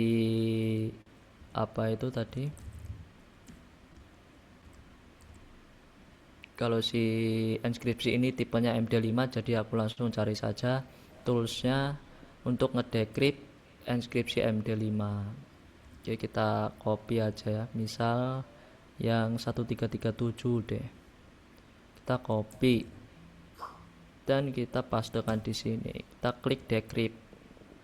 Nah, di sini bisa ngelihat password aslinya, teman-teman. Yang tadinya transkripsi, password aslinya yaitu Charlie. Plain text, ini maksudnya plain textnya aslinya adalah Charlie. Nah, kita coba login ya menggunakan kredensial tadi. Username-nya ini 1337. Passwordnya tadi Charlie, kita copy ke sini, paste. Nah, kita bisa masuk sebagai user Charlie tadi. Nah, username-nya kita bisa lihat 1337 gitu kan. Nah, inilah bahaya dari SQL injection, kita bisa masuk gitu ya. Bisa masuk sebagai user ataupun sebagai admin. Nah, di sini pun juga bisa masuk sebagai admin kan. Nah, seperti itu. Inilah bahayanya SQL injection. Untuk teman-teman yang menginginkan query-querynya yang saya tulis di URL tadi, ini saya tulis saja ya teman-teman, biar teman-teman nanti bisa mempraktekannya. Tapi ingat ya, untuk mempraktekkan untuk sebagai belajar saja, itu teman-teman pakai website-website yang memang mengizinkan untuk dipentest, misal ikut bug bounty ataupun website-website yang memang dirancang untuk belajar pentest, misal tadi ya DVWA salah satunya yang saya gunakan untuk query-nya ya. Query untuk mengedam database atau memunculkan database. Database. Kalau dalam database mah tinggal ketikkan aja gini. Ingat untuk memasang query-nya ini di angka emasnya tadi ya teman-teman. Kalau nggak di angka emasnya nggak bisa gitu. Query dam tabelnya, tabel database-nya. Tabelnya itu select from group concat. Jadi ini bahasa SQL ya teman-teman. Jadi database itu pasti mempunyai bahasa pemrogramannya sendiri, yaitu namanya SQL gitu, yang mengatur database. Tabel name ya. Tabel name. Terus from username. From username. Information. Skema tabel. Jadi information skema tabel ini adalah database yang ada di database-nya gitu. Jadi ini database dalam database gitulah teman-teman. Terus where dari mana, yaitu dia nyarinya nanti akan ke tabel skema sama dengan database seperti ini. Nah, ini untuk ngedam tabelnya tadi ya teman-teman. Kan tadi di DVWA tabelnya cuma ada dua, ada guestbook sama user kan. Terus kita langkah selanjutnya yaitu ngedam apa tadi, kolomnya. Jadi di dalam tabelnya kan ada kolomnya kan teman-teman. Nah, ini saya akan tuliskan, nanti saya mungkin akan kirimkan ke komentar ya, ataupun juga nanti akan ku buat blog deh biar teman-teman bisa belajar juga. Query dam kolom pada tabel gitu ya, tabel database. Nah, kita tinggal kopas yang tadi aja. Ini kita ganti kolom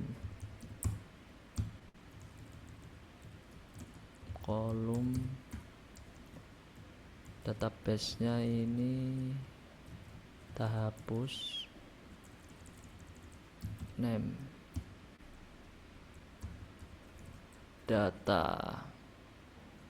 Ini nama tabelnya tadi ya teman-teman, ini disesuaikan ya. Kalau kisah kadang di sebuah website itu berbeda-beda memang. Ada yang user, tadi kan user pakai S, ada yang user doang, ada yang lain lagi gitu.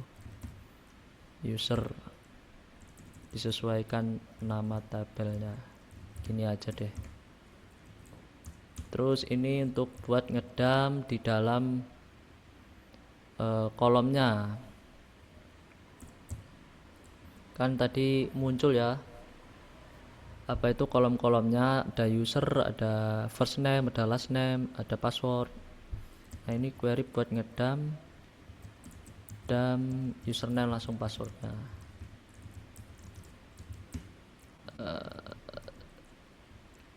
Copy aja ini ya.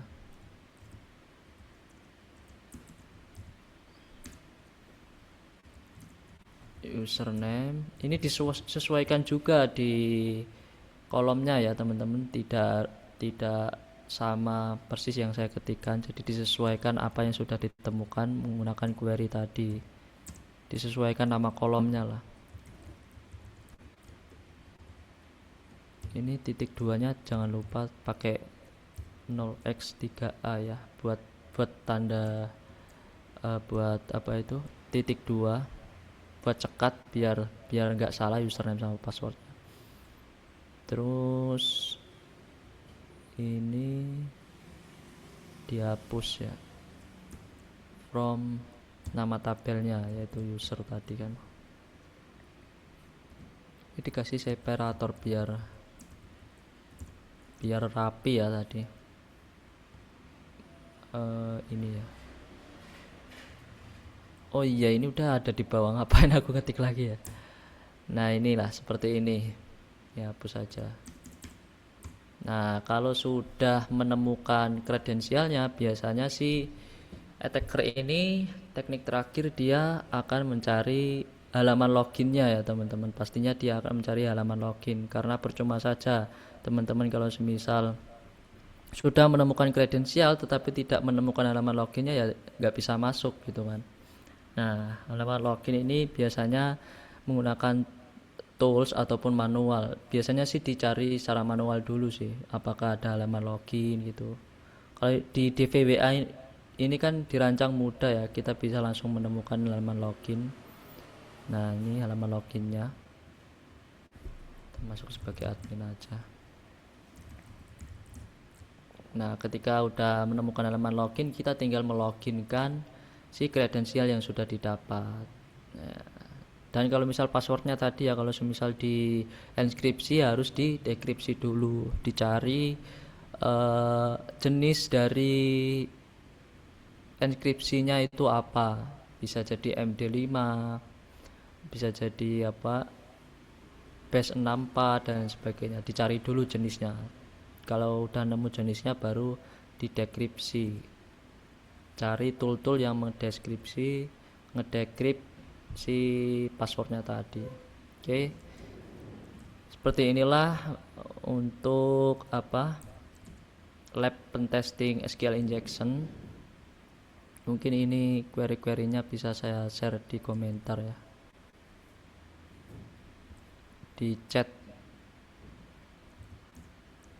Kalau misal di upload di YouTube nanti mungkin bisa dilampirkan di deskripsinya ya nanti. Oke, kita lanjut lagi ke slide ya teman-teman. Mana tadi? Kita lanjut lagi. Nah, kita lanjut ke vulnerability yang ada di web application lagi. Jadi ada yang populer lagi yaitu XSS ya teman-teman, atau cross-site scripting. Nah, cross-site scripting ini adalah vulnerability pada web application yang memungkinkan attacker untuk menyisipkan script berbahaya ke dalam halaman website, sehingga script tersebut itu dijalankan oleh browser korban. Kita bisa masuk sebagai browsernya si korban gitu. Nah, jadi seolah-olah kita itu, misal si korban ini browsernya sudah login ke sebuah platform, misal website e-commerce gitu ya. Nah kita bisa masuk sebagai browser si korbannya gitu, melalui cookiesnya teman-teman. Kalau tahu cookies itu kayak seasonnya gitu.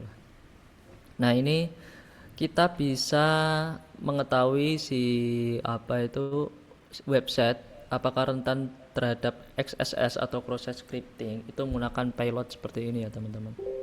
Nah kita coba tes lagi di DVWA.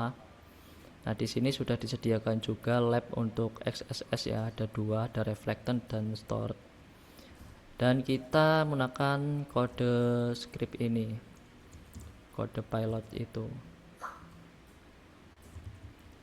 Script alert ya. Alert ini untuk memunculkan apa itu alert, memunculkan pop up lah, tes gitu ya misal.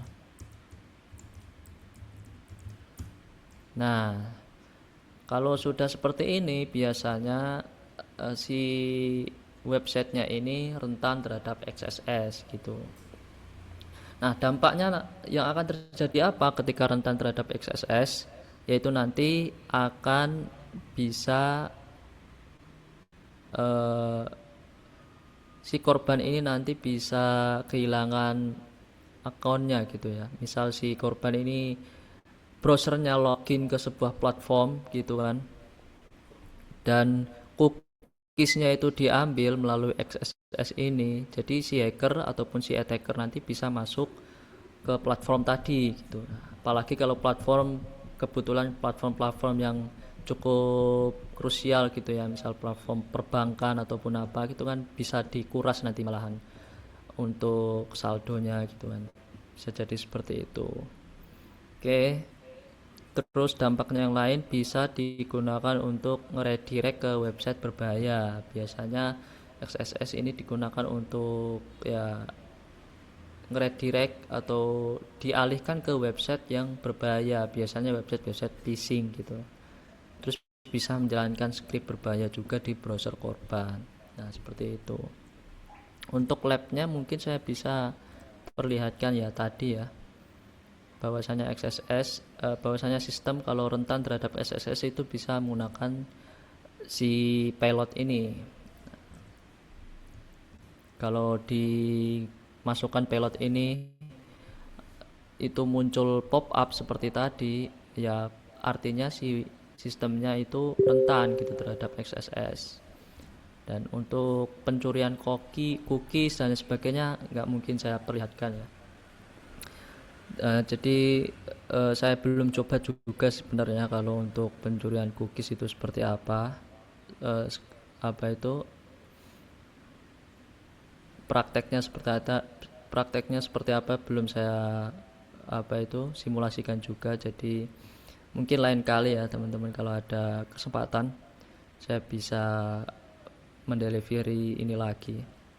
Oke, intinya dengan kita mengetahui XSS ini bisa lebih aware ya terhadap terhadap website-website yang rentan terhadap XSS gitu. Apalagi sebagai seorang developer website gitu, itu harusnya lebih aware, karena dengan adanya kerentanan yang cukup populer ini atau XSS, jadi developer harus membuat website itu seaman mungkin biar tidak bisa di exploitation melalui XSS gitu teman-teman. Nah, kita lanjut ke attack surface yang selanjutnya, yaitu yang terakhir, human atau manusia ya teman-teman. Jadi teman-teman, kenapa? Oh, sharing anunya, bentar. Sharing layarnya masih di DVWA tadi ya. Nah, oh maaf teman-teman, kita ulangi lagi berarti ya di XSS. Ya tadi ya, sesuai yang saya jelaskan, jadi si XSS ini adalah kerentanan yang berada di web application, yang mana si attacker nanti akan menyisipkan script berbahaya ke halaman websitenya ya. Contoh scriptnya seperti ini contoh dasarnya saja sih. Tapi kalau website-website sekarang menggunakan script ini kemungkinan sudah tidak mempan ya, karena sudah pada aware developer zaman sekarang gitu, karena XSS ini kan termasuk kerentanan yang populer gitu. Nah, seperti itu. Dan dampaknya ya pencurian cookies, yang mana si attacker nanti bisa masuk sebagai point of view si korbannya, point of view browser korbannya maksudnya. Terus bisa di take over accountnya kalau sudah masuk ke udah masuk ke platform yang dikunjungi oleh korban di browser, itu kan si attacker bisa masuk juga, nanti bisa mengotak-atik, bisa diubah kredensialnya, jadi si korban sudah tidak bisa masuk ke si platform tadi, misal platform e-commerce gitu. Jadi dia tidak bisa masuk ke platform e-commerce-nya tadi karena sudah di take over sama si attacker itu. Terus redirect ke website berbahaya, biasanya ke website-website phishing. Oke, lanjut ke attack surface yang terakhir, yaitu human ataupun manusia. Nah, jangan salah juga teman-teman. Justru yang paling krusial sebenarnya itu adalah manusia, teman-teman. Manusia ini harus mempunyai aware terhadap security karena kebanyakan juga penyerangan ini ditargetkan melalui manusianya, teman-teman. Tidak hanya lewat sistem, tidak hanya network infrastruktur ataupun web application, tapi langsung ke manusianya gitu, yang punya kredensialnya dan yang punya data-datanya secara langsung gitulah, yang mengetahui. Nah, untuk human ini atau manusia ini biasanya metode yang digunakan untuk menyerang manusianya ini menggunakan teknik social engineering ya teman-teman, atau biasa disebut SOCENG, social engineering. Nah, social engineering ini adalah teknik serangan yang memanfaatkan memanipulasi psikologis manusia untuk mendapatkan informasi sensitif atau untuk mendapatkan informasi sensitif ke sistem target gitu ya, ke sistem yang dipunyai oleh si manusia tersebut gitu. Serangan ini menargetkan kelemahan manusia, bukan kelemahan teknis pada sistem gitu ya. Nah, ini ada beberapa contohnya atau metode yang digunakan oleh attacker itu ada beberapa. Yang pertama, yang paling populer pastinya teman-teman tahu phishing kan. Nah, ini phishing ini adalah salah satu teknik metode untuk menyerang manusia gitu ya. Dia menggunakan, biasanya kalau phishing ini melalui email ya teman-teman, email, pesan palsu. Terkadang kan kalau teman-teman pernah mendapatkan email yang mengiming-imingi gitu ya, mengiming-imingi bisa mendapatkan kuota ataupun bisa mendapatkan apa gitu secara gratis, itu jangan gampang percaya teman-teman. Itu terkadang websitenya adalah website phishing. Kita meloginkan kredensial kita, si attacker nanti bisa dapat kredensialnya. Nah, itu harus berhati-hati ya teman-teman. Terus yang kedua ini ada pretexting, yaitu menipu korban dengan identitas atau cerita tertentu untuk mendapatkan informasi gitu. Si attacker ini dia berpura-pura menjadi sesuatu yang terpercaya gitu, ataupun bisa jadi tahu sebagai temanmu gitu, misal menjadi teman si target ya. Pastinya si attacker di awal kali dia akan mencari apa itu informasi sebanyak mungkin terhadap humannya atau manusianya atau targetnya. Dia mengetahui salah satu nama temannya gitu, dia nanti seolah-olah apa itu menggunakan identitas temennya untuk sebagai manipulasi ya, menipu si korbannya tadi gitu. Terus yang ketiga itu ada phishing. Kalau tadi phishing, kalau ini phishing pakai V ya teman-teman, yaitu menipu. Dan menipu ini phishing ini penipuannya dilakukan melalui melalui call ya atau telepon ya teman-teman, untuk menipu korban agar memberikan informasi sensitif ya. Tidak jarang juga ya di zaman sekarang banyak juga yang melakukan phishing ya atau penipuan melalui telepon. Dia bertindak seolah-olah dari entitas yang terpercaya, misal dari perbankan.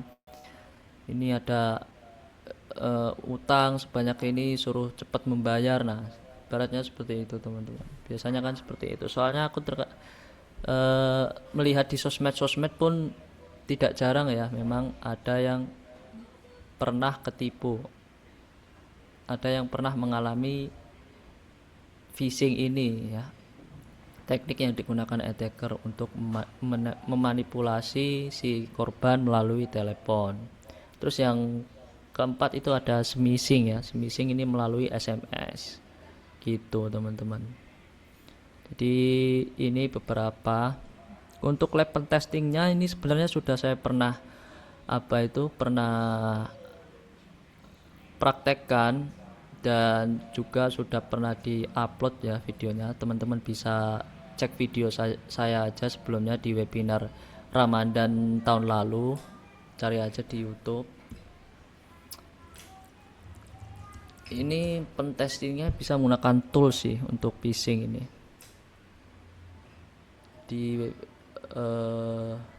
Tapi di situ saya tidak mengajarkan secara rinci gitu kan, takutnya malah disalahgunakan untuk phishing ini. Facebook Network.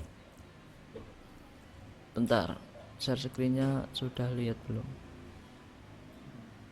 Udah ya? Cari aja webinar saya sebelumnya ya, tahun lalu. Yaitu saya mendelivery materi Introduction to Cyber Security. Nah, di situ aku memperlihatkan point of view sebagai attacker untuk menyerang human atau manusia melalui phishing ya. Tapi di situ saya tidak memperlihatkan secara rincinya ya. Nah, ini teman-teman bisa tonton aja webinar saya yang ini ya. Nah, mungkin itu saja. Nah, lanjut ke PPT, lanjut ke slide. Dan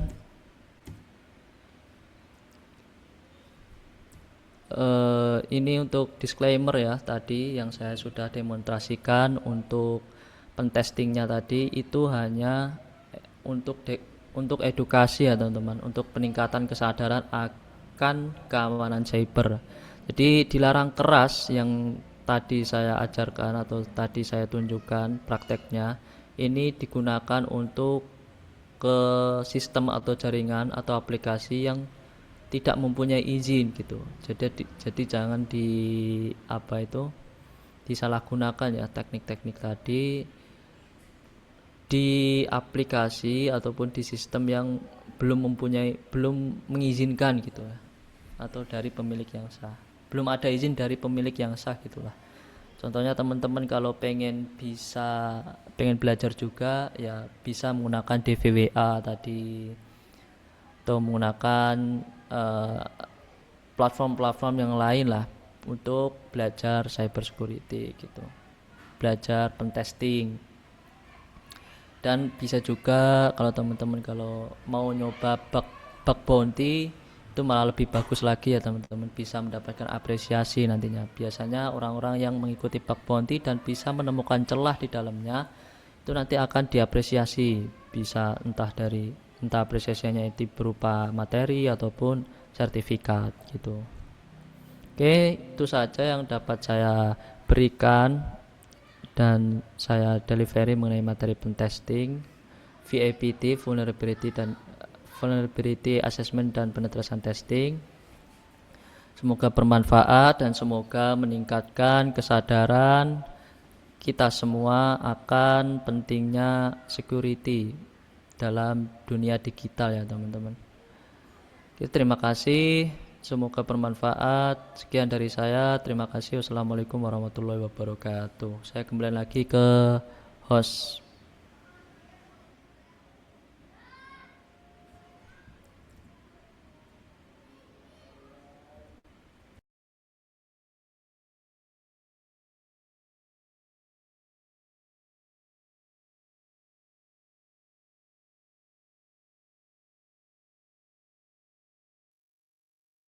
Terima kasih kepada Saudara Adeline atas pemaparan materi yang sangat menarik dan menginspirasi. Tanpa terasa, kita akan sampai pada penghujung acara kita hari ini. Untuk itu, selanjutnya kita akan masuk ke sesi tanya-jawab. Seperti yang sudah saya katakan di awal, apabila teman sekalian ada yang ingin bertanya, dapat menekan tombol raise hand atau open mic, atau dapat melalui chat Zoom. Oleh karena itu, jika ada teman-teman yang ingin bertanya, dipersilakan.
Baik, jika tidak ada yang bertanya, mari kita lanjutkan acara penutup, yaitu pengenalan profil Bestard Network yang akan dibawakan oleh Saudara Rizky Syaputra.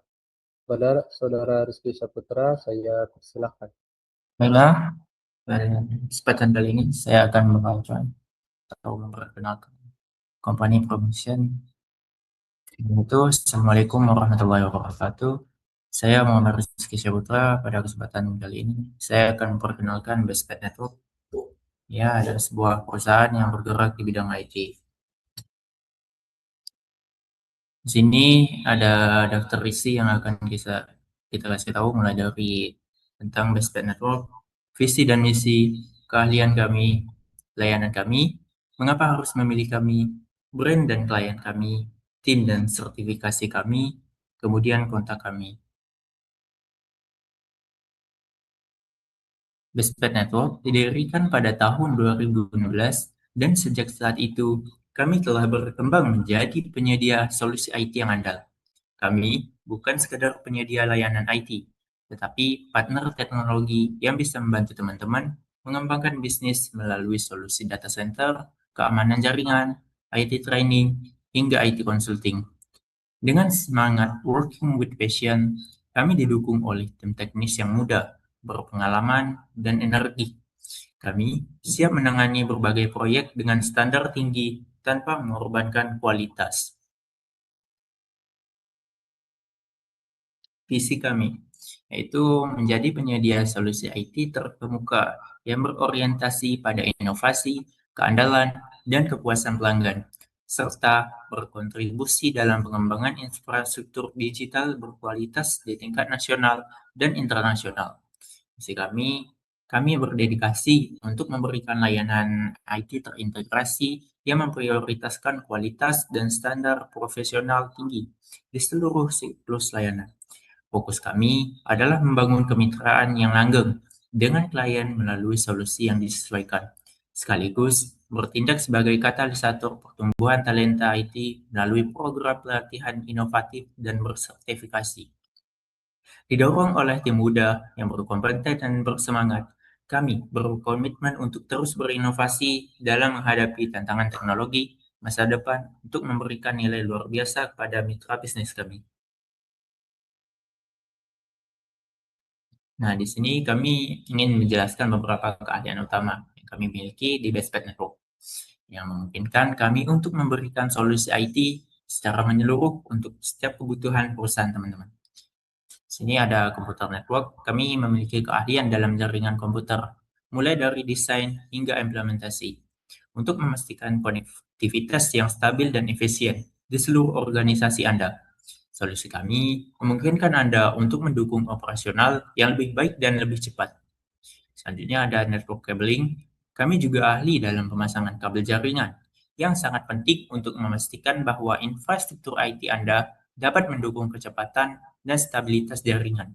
Pemasangan kabel yang rapi dan terstruktur dengan baik akan mengoptimalkan kinerja jaringan Anda.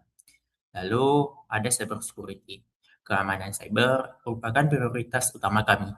Dengan solusi keamanan cyber yang kami tawarkan, kami melindungi data dan sistem Anda dari berbagai ancaman, seperti malware, serangan hacker, dan kebocoran data. Kami bekerja untuk memastikan bahwa semua informasi perusahaan Anda tetap aman. Lalu ada data center, kami menyediakan solusi data center yang dapat diandalkan untuk memastikan pengelolaan data yang aman dan efisien. Kami membantu merancang dan mengelola data center yang dapat mendukung kebutuhan bisnis Anda dengan kapasitas besar dan kemampuan skalabilitas layanan terintegrasi. Kami menawarkan berbagai layanan yang dapat membantu Anda, mulai dari desain dan planning, consulting, implementasi, hingga training, serta dukungan berkelanjutan melalui support dan maintenance dan supply material. Intinya, kami berusaha jadi one-stop solution di bidang jaringan dan teknologi, agar teman-teman bisa fokus ke bisnis tanpa pusing memikirkan urusan IT yang kompleks. Nah, ini ada beberapa dokumentasi surat kontrak kerja terkait layanan konsulting. Ada dari Urbane, sini selanjutnya dari Kementerian Direktorat Jenderal ini. Lalu ada dari API. Selanjutnya di sini ada dari API data center design. Lalu di sini ada dokumentasi dari Kominfo, di mana ini suatu keterangan pengalaman kerja. Oke. Lanjut di sini ada dari Kominfo juga jasa konsultasi perorangan, tenaga ahli IT, network dan security, predesain bangunan, pusat data nasional. Ada dari BUMN sini. Selanjutnya, nah intinya semua dokumen consulting itu menunjukkan beragam proyek konsultasi yang mencakup desain, perencanaan, dan perancangan infrastruktur IT dan data center untuk berbagai instansi dan kebutuhan. Di sini ada dokumentasi program pelatihan bersertifikat untuk mengembangkan keterampilan tenaga kerja Anda. Pelatihan yang kami tawarkan meliputi berbagai topik seperti segmen routing MPLS, mikrotik, dan CCIA SP yang diadakan di berbagai lokasi internasional seperti Singapura. Pelatihan ini bertujuan untuk meningkatkan kemampuan profesional dalam mengelola infrastruktur jaringan yang kompleks. Nah, ini ada dokumentasi dari implementasi dan manajemen service pada kota-kota tersebut. Terlihat tim kami sedang melakukan berbagai aktivitas di data center, mulai dari instalasi perangkat jaringan, pengecekan server, hingga penataan kabel. Ini adalah contoh nyata dari proses implementasi dan manajemen service yang kami lakukan, di mana kami benar-benar terjun langsung untuk memastikan seluruh infrastruktur IT berjalan lancar dan dikelola dengan baik. Ini juga ada dokumentasi dari civil implementasi. Ada pemasangan tower. Lalu ada listrikan. Selanjutnya ada penarikan kabel fiber optik. Dan ada dokumentasi kerjaan lapangan. Sini ada dokumentasi foto beberapa ID card dari berbagai perusahaan seperti Pins, kemudian ada Metrocom dan Trenoket. Ini menunjukkan kalau kami menyediakan layanan sourcing untuk berbagai industri dan kebutuhan. Jadi, klien bisa dapat tenaga profesional yang sesuai tanpa repot rekrutmen panjang. Nah, dengan layanan-layanan tersebut, kami di Bestpad Network berkomitmen untuk memberikan solusi IT yang tidak hanya berkualitas, tetapi juga dapat disesuaikan dengan kebutuhan spesifik setiap klien. Dan di sini ada portofolio yang berisikan proyek yang dikerjakan oleh Bestpad Network pada desain dan planning. Lalu ada layanan spesialisnya consulting, training, sistem audit, supply material, manage service. Lanjut di sini ada network konfigurasi jaringan, ada physical network installation, civil mechanical electrical installation, tower dismantle erection, turnkey project, engineer on site.